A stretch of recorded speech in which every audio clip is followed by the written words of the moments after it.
कण कण में है बस रहा तेरा रूप अपार। तीन काल है सत्य तुम, मिथ्या है संसार। घट घट वासी प्रभु, अविनाशी करता। दया से तेरी हो सभी, भव सागर से पार। निराकार साकार तुम, जग के पालनहार। है बेअंत महिमा तेरी, दाता अपरंपार। परम पिता परमात्मा, सब तेरी संतान। भला करो सबका प्रभु, सबका हो कल्याण। भला करो सबका प्रभु, सबका हो कल्याण। संपूर्ण हर देव वाणी, एक तुम्ही निरंकार। ज्ञान का सूरज उदय हुआ तो, जीवन में उजियारा है। मन के भीतर से भरमों का, दूर हुआ अंधियारा है। ज्ञान का सूरज उदय हुआ तो, सही गलत को जान लिया। अविनाशी का पता चला है, नश्वर को पहचान लिया। ज्ञान का सूरज उदय हुआ तो, राह नजर अब आई है।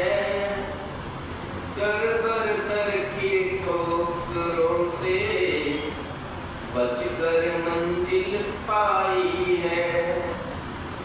ज्ञान का सूरज उदय हुआ तो, हुई है रोशन आत्मा। कहे हर देव देख लिया है, कण कण में परमात्मा। एक तुम्हीं निरंकार। ज्ञान का सूरज उदय हुआ तो, जीवन में उजियारा है। मन के भीतर से भरमों का दूर हुआ अंधियारा। परम सत्कार योग प्यारी साथ सिंह जी प्यार से कह रहा जी। सतगुरु माता जी के चरणों का ध्यान करके बोलना, बोलिए सतगुरु माता सुदीक्षा सविंदर देव जी महाराज की। आप सत्संग जी, आप सभी भक्ति भावना से भरपूर होकर इस निराकार पारब्रह्म परमात्मा की स्तुति गा रहे हैं। ऐसे सुंदर भावनाओं से युक्त होकर सुंदर भावनाओं को स्थापित करने का प्रयास कर रहे हैं। वे भावनाएं जो इंसान को इंसान बनकर जीने का हकदार बनाती हैं, जो इंसान को देवता बनाती हैं, जिन भावनाओं को जीवन में धारण करके इंसान अपने आप को सजा सकता है, अपने परिवार को सजा सकता है, समाज को सजा सकता है, यहाँ तक कि पूरे संसार को अगर इन भावनाओं को धारण किया जाए तो सजाया जा सकता है। युगों युगों से जब जब भी गुरु पीर पैगंबर संत महात्मा आए, उन्होंने यही किया। इसके लिए उन्हें कुछ विपदाओं का भी सामना करना पड़ा, यातनाएं भी सहनी पड़ी, लेकिन उन्होंने इस रास्ते को नहीं छोड़ा, क्योंकि उनके मन में यही था कि जब इंसान को इंसान के रूप में पैदा किया गया है तो इंसान इंसान बनकर जी क्यों नहीं रहा है। पशु पक्षी जिस योनि में पैदा होते हैं वैसा ही कार्य करते हैं, लेकिन इंसान ही बोलता आया है। यही सत्संगत जी एक असलियत है इंसान की। एक बच्चा जब तक मुथाज है, जब तक किसी के भरोसे पर रहता है, तब तक उसकी भोलेपन की अवस्था होती है। उसके बाद फिर जैसे जैसे संसारिक यात्रा वो आरंभ करता है, संसार में आगे बढ़ता है, उसी के अंतर्गत जीना शुरू कर देता है। कहीं काम प्रबल हो जाता है, कहीं क्रोध में आ जाता है, कहीं लोभ में आ जाता है, तो कहीं ये अहंकारी बन जाता है। संत महात्मा हमेशा यही संदेश देते रहे कि हे इंसान, तू सोच विचार कर कि तूने कौन से गुणों से युक्त होकर जीवन की यात्रा को तय करना है। सत्संगत एक रास्ता वो है जो भगवान श्री रामचंद्र जी के पद चिन्हों पे चल के जिया जा सकता है, और दूसरा सत्संगत जी रावण या कंस का है, यानी कि एक भगत के जैसा जीवन भी जी सकते हैं और राक्षस के जैसा जीवन भी जिया जा सकता है। ये इंसान के हाथ में होता है। इंसान चाहे तो अपने आप को जान करके, ईश्वर को जानकर अपने आप को एक चलता फिरता मंदिर बना सकता है। ये चुनना इंसान में होता है। और सत्संगत जो चुन लेते हैं, इस रास्ते पर चल पड़ते हैं, फिर उनका जीवन सुनहरी अक्षरों में लिखा जाता है।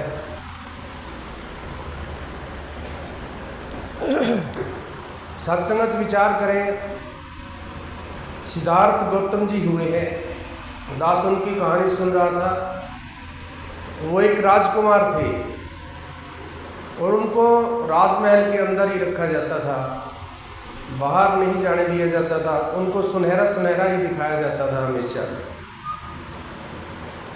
समय बीतता चला गया। एक बार वो बाहर गए तो क्या देखते हैं कि जब यात्रा उनकी चल रही थी, उन्होंने एक बुजुर्ग इंसान को देखा जो बिल्कुल असहाय हो चुका है, जिसने लाठी का सहारा लेके वो चल रहा है। चेहरे पे झुर्रियाँ पड़ी हुई हैं, पाँव चलने में असमर्थ हैं, हाथ काम नहीं कर रहे हैं। उसने पूछा कि ये कौन है, ये क्या है? तो जो उनके साथ थे उन्होंने कहा कि ये एक इंसान है। आज आपकी अवस्था जवान यौवन भरपूर है आज आपके अंदर, लेकिन एक समय ऐसा भी आता है कि ये शरीर ढल जाता है और ये अवस्था बन जाती है। बस सत्संगत जी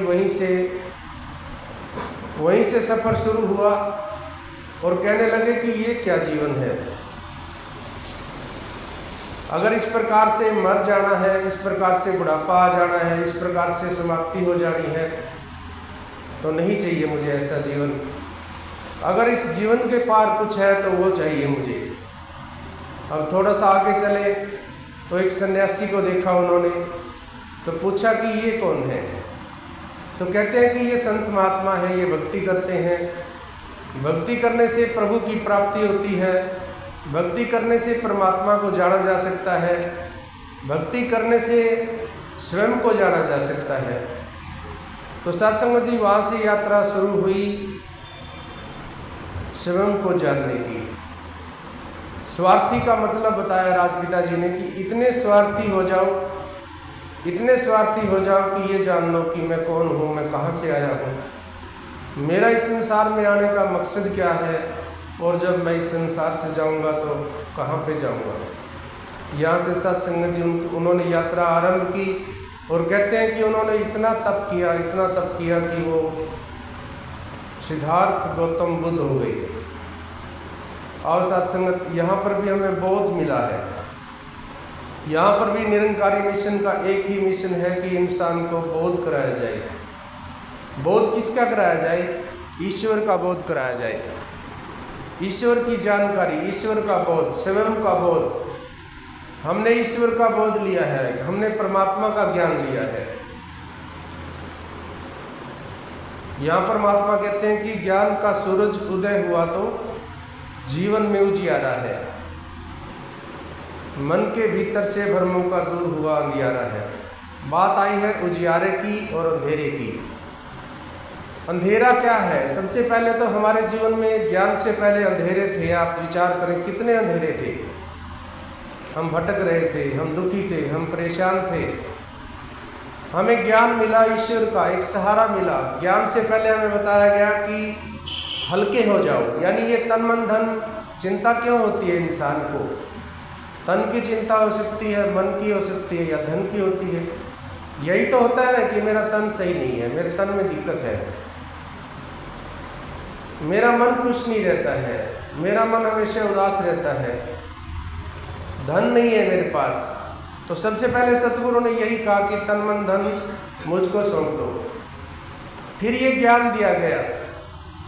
और सत्संगत विचार करें कि कहीं हमने दोबारा से हमको तन मन या धन वापस तो नहीं ले लिया है। अगर हमने सौंप दिया है तो फिर चिंता का कोई विषय ही नहीं रह जाता है। इसलिए महात्मा कहते हैं कि पक्कियां दे नाल मिल के बैठो, कच्चियां दे नाल रलो ना, लोग की लक भुलेखा पावन अपनी थां तो हिलो ना। सत्संगत कृपा करो। दास सबसे पहले अपने लिए मांग रहा है कि ये जो ज्ञान बख्शा है ऐसा सुंदर ध्यान भी बन जाए, हमेशा पक्कों का संग मिलता रहे, हमेशा विश्वास बना रहे, कभी भी मन डोले ना। क्योंकि ये दुनिया है, संसार है, माया है। माया में रहते हुए सत्संग जी अनेक चीज़ों की आवश्यकताएं, सभी चीज़ों की आवश्यकता होती है इंसान को। और अगर एक मिनट के लिए कोई चीज़ अगर इंसान को ना मिले तो सत्संग जी ये मन फिर उन ज्ञान की बातों को भूल जाता है। फिर ये मन ज्ञान को भूल के और फिर एक भटकन की तरफ चला जाता है। तो दास अपने लिए मांग रहा है संगत माँ से, कृपा करो आपने मुझे ये सुंदर ज्ञान बख्शा है, चरणों से लगाया है, तो हमेशा विश्वास बना रहे। और साथ संगत ज्ञान मिला हमें परमात्मा का, ईश्वर का। हमने परमात्मा को एक सीमित से दायरे में रखा हुआ था। हम परमात्मा को सोचते थे कि ये चार दीवारी के अंदर ही है। किसी ने व्रत रखने को भक्ति मान लिया था कि व्रत रखेंगे तो भक्ति है, धूप दुखाने को भक्ति मान लिया। अलग अलग तरह के तरीके थे हमारे पास। हमें कोई पता नहीं था कि भक्ति क्या है, हमें नहीं पता था कि भक्ति है क्या। जो कुछ हमने अपना देखा, अपने परिवार में देखा या आसपास या कोई संस्कार हमें मिले, वही हमने भक्ति मान लिया था। हमें भक्ति का पता नहीं था। सतगुरु ने बताया कि देखो परमात्मा ये है, परमात्मा ये है जो उत्पन्न के साथ उत्पन्न नहीं होता है, प्रलय के साथ प्रलय नहीं होता, अखंड है, इसके टुकड़े नहीं किए जा सकते, अखंड है, अनंत है। यानी इसका जिसदा उर्ला कंडा कोई नहीं, जिसदा परला पार नहीं, अनंत है, अखंड है, अनंत है, अजर है। अजर का मतलब क्या है कि कोई भी दुनिया की वस्तु है उसकी एक सीमा है, एक समय है, एक समय के बाद वो चीज़ बदल जाती है। जैसे शरीर को ले ले, शरीर बचपन है, कभी कभी फिर जवानी है, फिर बुढ़ापा, और फिर ये शरीर ये ख़त्म हो जाता है। कोई मकान बनाते हैं हम, उसकी एक उम्र है, एक सीमा है। मान लीजिए 100, 200, 500 साल हो सकती है, ज़्यादा भी हो, लेकिन एक सीमा है। एक सीमा के बाद ये मकान गिर जाता है, जर लग जाता है इसको, इसकी ईंटें खुश जाती हैं, सीमेंट उतरने लग जाती है, सरिया जर जाता है और ये गिर जाता है। और सत्संगत, लेकिन ये परमात्मा अजर है। आपको जिसका ज्ञान दिया गया है, जमी जमा समस्ती की ज्योत है, न वाद है न गाट न बाद गाट होते हैं। जब आपको इशारा दिया गया दो तलियों का, तो ये केवल खाली नहीं है, ये परमात्मा है, ये भरा हुआ है, ये खचाखच भरा हुआ है। लेकिन भरा हुआ उसके लिए है जो इसको इसके ऊपर विश्वास है। जिसका विश्वास अधूरा है तो फिर ये परमात्मा होते हुए भी कुछ नहीं है, फिर खाली है। फिर जैसा हम पहले कहते थे कि ये क्या है, कुछ नहीं है, तो फिर ये उसके लिए कुछ नहीं है। लेकिन जिसका विश्वास है तो सत्संग जी ये कुछ नहीं ही सब कुछ है। इसी ने प्रहलाद को बचाया। आप देख लीजिए, प्रहलाद को पहाड़ से गिरा गया तो कैसे बचाया? इसको कोई हाथों की जरूरत नहीं है, बिना हाथों के काम करता है, बिना पैरों के चलता है ये। और सत्संगत ऐसा ज्ञान हमें मिला कि उत्पन्न के साथ उत्पन्न नहीं होता, प्रलय के साथ प्रलय नहीं होता, अखंड है, अनंत है, अजर है, अमर है, ये मरता नहीं है। जो जन्मा है उसकी मृत्यु निश्चित है। कहते हैं उगा हो सो काटिए, फूला सो कुमलाए। जो पेड़ उगा है एक ना एक दिन उसने कट जाना है, चाहे उसकी उम्र हजारों साल की हो, चाहे 1-2 साल की है, कट जाएगा। उगा हो सो काटिए, फूला सो कुमलाए। जो फूल खिला है वो एक दिन मुरझाना है। जो बना सो गिर पड़ा, जो आया सो जाए। जो कुछ भी बनता है वो गिरता है। आप देख लें, मकान गिर जाते हैं, हो सकता है 50-100 साल में गिर जाए, हो सकता है 500-1000 साल में गिरता जरूर है। जो बना सो गिर पड़ा, जो आया सो जाए। जो आया है उसने जाना निश्चित है। इंसान धरती पे आया है, परमात्मा ने जन्म दिया है, तो मरना भी निश्चित है। जन्म मृत्यु ईश्वर के हाथ में है, परमात्मा के हाथ में है, निरंकार के हाथ में है। लेकिन जन्म और मृत्यु के बीच का समय इंसान के हाथ में होता है। जन्म और मृत्यु 2 किनारे हैं। जिस प्रकार नदी के 2 किनारे होते हैं, किनारे तो 2 हैं, लेकिन नदी के बीच में जल कैसा बह रहा है। हजूर बाबा जी ने कहा कि एक जल तो वो है जो आने जाने वालों की प्यास बुझा रहा है, किसी को ठंडक दे रहा है, शीतलता दे रहा है। और एक जल वो होता है जहाँ जिसके पास खड़े होना भी मुश्किल हो जाता है। एक वो गंदा जल है जहाँ पर दुर्गंध आ रही है, वहाँ पर खड़े भी नहीं हो पाते हैं। तो जन्म हुआ है, मृत्यु निश्चित है। जन्म और मृत्यु के बीच का समय है। एक इंसान वो है जो सबकी भलाई कर रहा है, जो सभी का साथ दे रहा है, सभी के दुख सुख में काम आता है। एक तो वो इंसान है, और एक इंसान वो है जो दुख दे रहा है, जो जख्म दे रहा है। और सत्संगत हम किन में से हैं? तो हमें वो ज्ञान मिला है कि उत्पन्न के साथ उत्पन्न नहीं होता, प्रलय के साथ प्रलय नहीं होता, अखंड है, अनंत है, अजर, अमर, अडोल, अविनाशी है। सूक्ष्म इतना है कि सबके हृदय की धड़कन के नज़दीक है, और विशाल इतना है कि जहाँ तक मन जाता है उससे भी परे मौजूद है।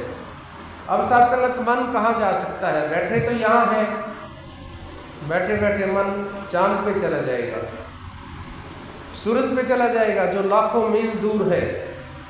ये मन चला जाता है। और भगवान श्री कृष्ण क्या कहते हैं कि जहाँ तक मन जाता है उससे भी परे।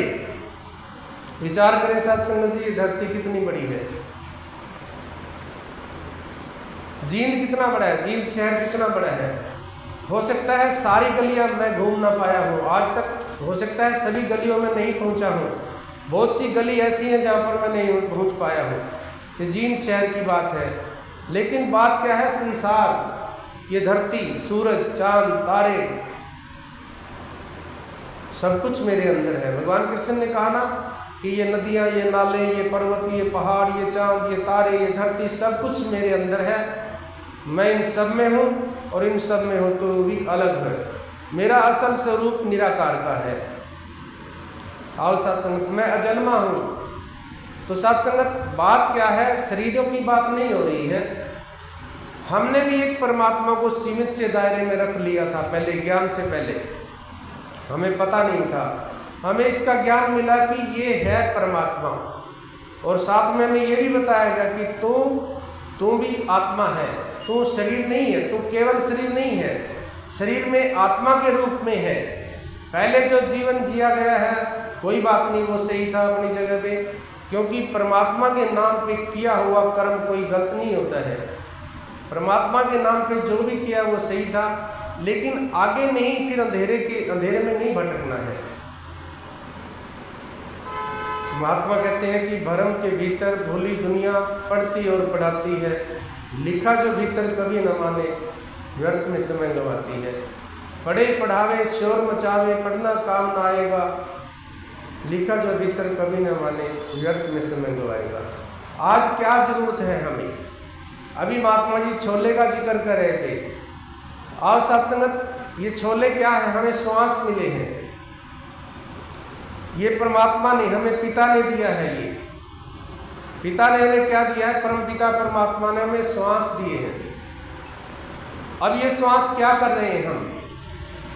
हमने एक बार एक कहानी सुनी कि एक इंसान ने, एक बिजनेसमैन होता है, वो उसके 3 पुत्र होते हैं, उनको चने देता है कि लो मैं 5 साल के लिए बाहर जा रहा हूँ, इनको संभाल के रखना है। एक बच्चा उनको बाजार में बेच देता है। 5 साल बाद जब पिताजी आए तो खरीद के ला के दे देता है, लो जी आपका चने। कहता है ये तो मेरे नहीं है, कैसे हुआ, ये इतने साफ सुथरे हैं। कहता है जी मैंने बेच दिए थे, सोचा संभाल के क्या रखूँगा, अब मैं खरीद के ले आया हूँ। तो वो चने उतने ही रहे, उन्होंने कोई तरक्की नहीं की। दूसरे के पास गए तो वो पोटली उठा के ले आता है। उसने क्या किया, अलमारी में रख दी वो पोटली, संभाल के रख दी। वो चना खराब हो गया, उसको कीड़ा लग गया, उसको घुन लग गया। और तीसरे ने क्या किया, उनको बो दिया तो वो हजारों गुना, सैकड़ों गुना हो गया। एक चने के 100 चना हो गया। यानी वो ये श्वास हमें मिले हैं, हम श्वासों का क्या वो सही उपयोग कर रहे हैं? क्या हम सत्संग, सुमरन, सत्संग और सेवा के द्वारा उनका सही उपयोग कर रहे हैं? क्योंकि ये लड़ी तो टूट जानी है, ये श्वास तो खत्म हो जाए हैं, खत्म हो जाने हैं। श्वास नगाड़ा कूच का बाजत है दिन रैन। ये नगाड़ा बजता है, हर धड़कन हमें ये बताती है कि श्वास खत्म हो रहे हैं। तो इसलिए महात्मा कहते हैं कि भक्ति लोकी अजय न समझे, रबनु पाणा भक्ति है। हमें जानकारी हुई है परमात्मा की, हमें बताया है कि ये परमात्मा है, और साथ में बताया कि तू आत्मा है। आत्मा और परमात्मा एक है, लेकिन एक होते हुए भी एक नहीं है। क्योंकि समझो तो मैं गंगा माँ हूँ, ना समझो तो बहता पानी। इसी पानी के अंदर सत्संग जी चरणामत की वो ताकत आ जाती है कि बड़े से बड़े दुख, बड़े से बड़ी परेशानियां खत्म हो जाती हैं। यहाँ तक कि जिनको हम भूत कहते हैं, जो गुजरा हुआ वक्त है, उस समय के जो ताकतें होती हैं, उनको भी ये पानी यानी एक चरणामृत का अगर समझते हैं तो वो उनको भी वश में कर लेता है। तो यहाँ पर भी सत्संग जी अपने आप को शरीर मान रहे थे हम। अब शरीर के साथ तन दुखी है तो दुखी हो जाते हैं, मन खुश नहीं है तो दुखी हो जाते हैं, धन नहीं है तो दुखी हो जाते हैं। सतगुरु ने क्या बताया कि तू ये शरीर तो नश्वर है, ये आत्मा है, और आत्मा कभी जन्म नहीं लेती है, आत्मा मरती भी नहीं है। जैसे परमात्मा अमर है, ये आत्मा भी अमर है। आत्मा कभी जन्म नहीं लेती है, ये शरीर के साथ जन्म और मृत्यु के साथ आती है। अब शरीर के साथ आई तो शरीर समझ बैठी अपने आप को, अब शरीर के साथ दुखी होती है। सतगुरु ने बताया हमें, इकनो तकना, इकनो मनना, इकनो पाना भक्ति है। कहते हैं कि एक को जानो, जान लिया, एक को मानो। अब मानना है कि मैं केवल शरीर नहीं हूँ। मानना कैसे है? अपने अंदर वो गुण लेके आने हैं जो संत महात्माओं के गुण हैं। अपने आप में सतगुरु के जैसे गुण लेके आने हैं, अपने आप में राम के जैसा जीवन जीना है। सत्संग जी रामायण की रचना हुई, नाम दिया गया वाल्मीकि रामायण। फिर जब रामायण को दोबारा से लिखा गया, तुलसीदास जी ने जब लिखा तो नाम दिया श्री रामचरितमानस। 3 सीढ़ियां बना दी गई। एक सीढ़ी है श्री राम, दूसरी है चरित्र की, और तीसरी है मानव। यानी कि अगर मानव अपने चरित्र का निर्माण राम की तरह से करे तो मानव राम हो सकता है। तभी तो कहते हैं कि तुझ में राम, मुझ में राम, सब में राम समाया। और सत्संग जी शहनशाह जी कहते हैं, शब्द गुरुदा जय मन वश्य चानन भी भरपूर करे। यहाँ पर भी रोशनी की बात आई है। कहते हैं अगर ये शब्द बस गया तो अंधेरा गायब हो जाएगा, चांदना हो जाएगा। कैसे पता लगेगा? सबर सबूरी घर में आवे सारी दुविधा दूर करे। अगर घर में सबर सबूरी आ गई है तो सत्संग जी सारी दुविधा दूर करे। सौखा हो जाए जीवन पेंडा, हर मुश्किल आसान बने। यही जीवन है सत्संग जी। इस जीवन से दुखी होकर आत्महत्या कर लेता है इंसान। लेकिन जब इस ज्ञान को जान लेते हैं तो सौखा हो गया, आसान हो गया। मान लिया तो आसान हो गया, सहारा ले लिया तो आसान हो गया, विश्वास हो गया तो आसान हो गया। विश्वास हो गया कि मेरा पिता ये है, जब एक बच्चा पिता की गोद में है तो कोई चिंता नहीं है। अगर हम परमात्मा की गोद में बैठ जाते हैं, ईश्वर का सहारा ले लेते हैं, तो सौखा हो जाए जीवन पैंडा, हर मुश्किल आसान बने, इज्जत मान मिले हर थाते, जे बंदा निर्माण बने। साथ संगत जी, ये निर्माण तो इंसान को स्वयं करना पड़ता है। जिस इज्जत और मान के लिए इंसान बड़े बड़े काम करता है, पुण्य दान करता है, धर्मशालाएं बनवाता है, तीर्थ करता है, यज्ञ हवन करता है, महात्मा क्या कहते हैं? इज्जत मान मिले हर थाते, जे बंदा निर्माण बने। निर्माण किसका करना है? शरीर का निर्माण तो हो ही रहा है, उम्र बढ़ती जा रही है। आत्मा का निर्माण करना है। जीवन का निर्माण क्या है? अपने आप को आत्मा में स्थापित करना। सर्दी बल्दी दुनिया अंदर नाम तो ठंडक आएगी, निरंकार का सुमरण करके हर रात मिल जाएगी। साथ संगत जी, नाम तो ले लिया है, नाम तेरा निरंकार है, नाम तो ले लिया है, लेकिन क्या मान रहा हूं? निरंकार का सिमरण करके हर रात मिल जाएगी। विचार करें कि मैं कितना सुमरण करता हूं। सुमरण का भाव यह है कि सारे दिन में मैं कितनी बार याद कर रहा हूं ईश्वर को, निरंकार को, या अपने आप को। कहीं शरीर को मैं शरीर समझ के वो पहले वाले कर्म तो नहीं कर रहा हूं जो ज्ञान के पहले किया करता था।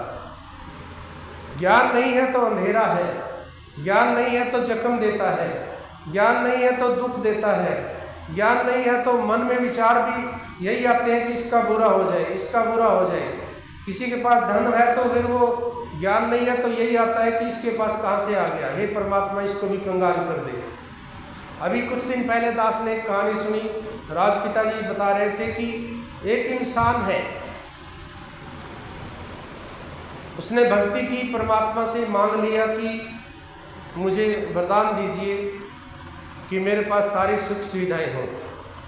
परमात्मा प्रकट हो गए, कहते हैं कि एक होगा तेरे पास, एक होगा तो सारी दुनिया के पास दो हो जाएंगे, डबल हो जाएगा।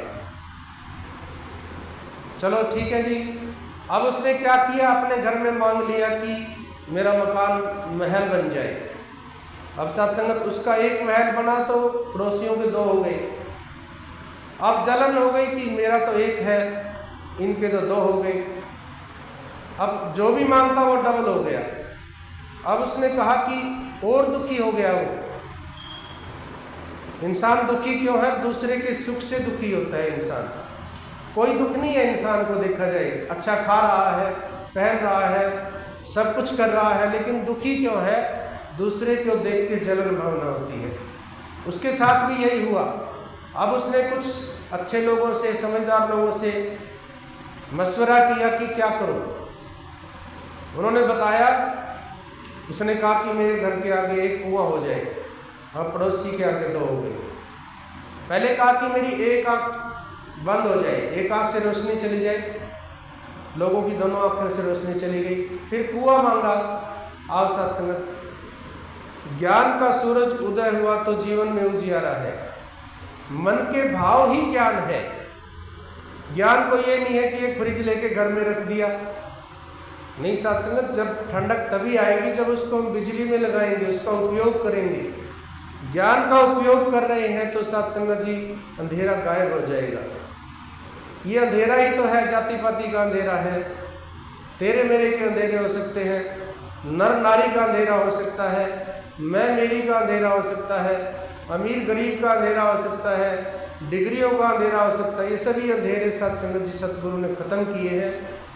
और सत्संगत कृपा करो, अब कहीं दोबारा अंधेरे में ना चले जाएं, क्योंकि शेर कभी जंगल में रहते हुए भी घास नहीं खाता है।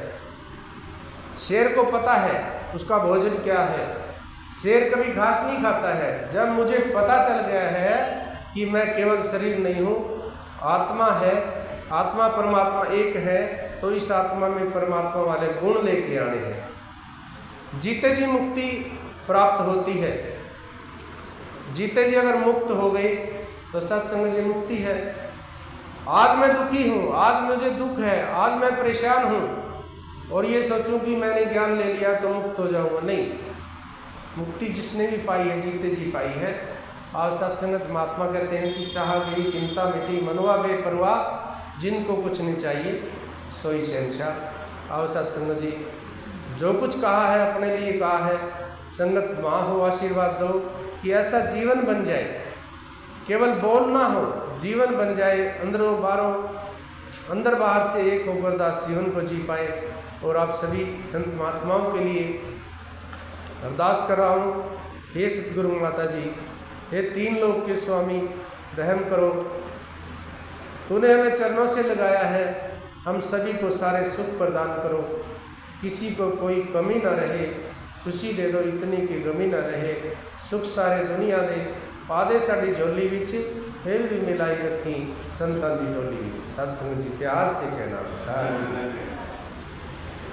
तेरी ओट सहारा तेरा, तन मन ढोल घुमावा, कहे अवतार तेरे ही दाता, दिन राती गुण गावा।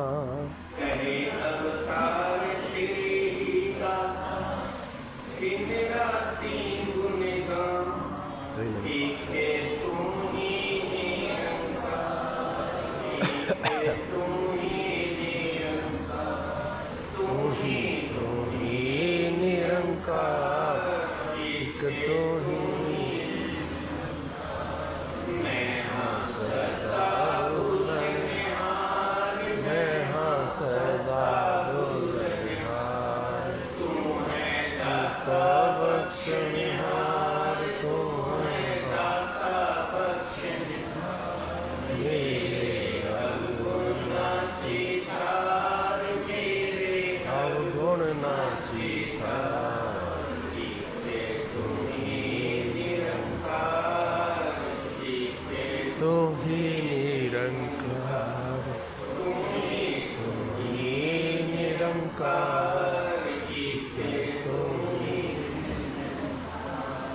तेरा रूप है ये संसार, तेरा रूप है ये संसार, सदा भला करो करता, सबदा भला करो